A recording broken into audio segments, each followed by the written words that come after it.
বাচ্চারা ঘুমানোর পর মাত্র মা বোনেরা একটি আমল করবেন, আপনার সন্তানের মেধা শক্তি জ্ঞান ও প্রজ্ঞায় আল্লাহ তাআলা পরিপূর্ণ করে দিবেন। এই সন্তানকে নিয়ে দুশ্চিন্তা করতে হবে না, এটা আমার কথা নয়, বুখারীতে হাদিস এসেছে, স্বয়ং নবীজি সাল্লাল্লাহু আলাইহি সাল্লাম এই দোয়া করার কারণে আব্দুল্লাহ ইবনে আব্বাসকে আল্লাহ তাআলা জ্ঞান ও প্রজ্ঞায় পরিপূর্ণ করে দিয়েছিলেন।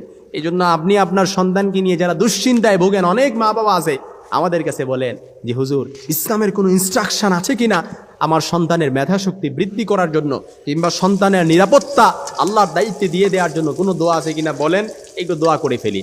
আমি ওই মা বাবাদেরকে বলবো, আপনার সন্তান যখন ঘুমিয়ে যাবে, এই ঘুমানোর পর আপনি যদি আপনার সন্তানের মাথায় হাত রেখে এই দোয়াটি শুধুমাত্র একবার করতে পারেন, আপনার এই সন্তানের মেধাশক্তি বৃদ্ধি করার দায়িত্ব আল্লাহ তাআলা নিয়ে নেবেন। শুধু তাই নয়, এই সন্তানকে আল্লাহ তাআলা নিরাপত্তার চাদরে আবৃত করে নেবেন, বেষ্টন করে নেবেন, যা আপনি কল্পনা করতে পারবেন না। সন্তান আপনাকে দিয়েছে, এটা তো দুনিয়াতে সর্বশ্রেষ্ঠ নিয়ামত। এই নিয়ামতের কদর করতে জানেন। যার সন্তান নেই, 10 বছর হয়ে যায়, 15 বছর হয়ে যায়, অনেক হুজুরের কাছে যান, পানি পড়া নিয়ে আসেন, অনেক কবিরাজের কাছে যান, শুধুমাত্র একটা সন্তান লাভের জন্য। কোটি কোটি টাকার মালিক, কিন্তু সন্তান নাই, সব কিছু ব্যর্থ। এই সন্তান ছাড়া দুনিয়াতে কোনো কিছু ভাল লাগে না। বিয়ের আগে মনে করেন যে বিয়ে করতে পারলে হয়তো সব কিছু শেষ, কিন্তু বিয়ের পর পরিবারে একটা সন্তান আসবে যেন পুরো ঘরটাকে, পুরো পরিবারটাকে আলোকিত করে রাখে। সুবহানাল্লাহ বিহামদি।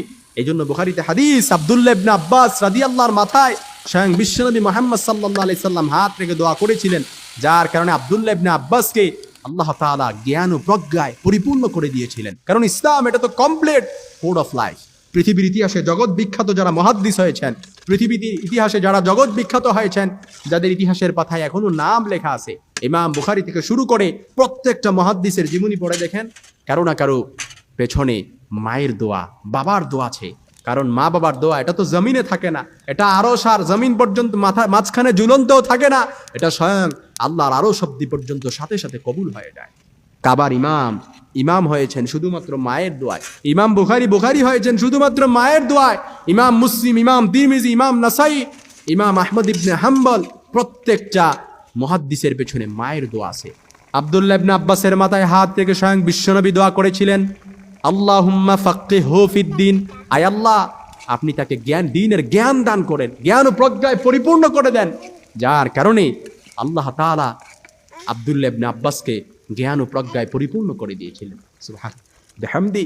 এজন্য আমি দোয়াটি আপনাদেরকে শিখিয়ে দিচ্ছি। মা বাবারা শুধুমাত্র বাচ্চা যখন ঘুমিয়ে যাবে, রাতের বেলা হোক, যে কোনো সময় বাচ্চার মাথায় হাত রেখে এই দোয়াটি পড়বেন, আল্লাহ তাআলা আপনার বাচ্চার মেধাশক্তি বৃদ্ধি করে দিবেন, তাকে নিরাপত্তার চাদরে আবৃত রাখবেন। স্বয়ং আল্লাহ তাআলা জিন শয়তান বলেন, মানুষ শয়তান বলেন, কোনো কিছুই তাকে অ্যাটাক করতে পারবে না।